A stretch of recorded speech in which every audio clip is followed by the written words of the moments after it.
आंखें, ये पलकें, ये बिंदिया, ये काजल, ये चूड़ी, ये कंगना, ये झुमके, ये पायल।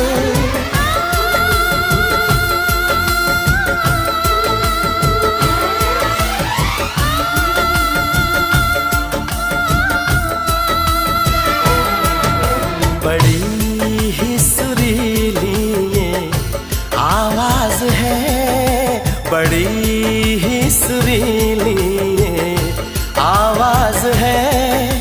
इसे सुन के दिल को भी आराम होगा।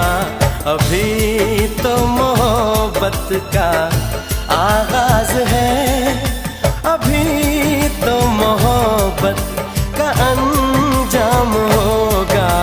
अभी तो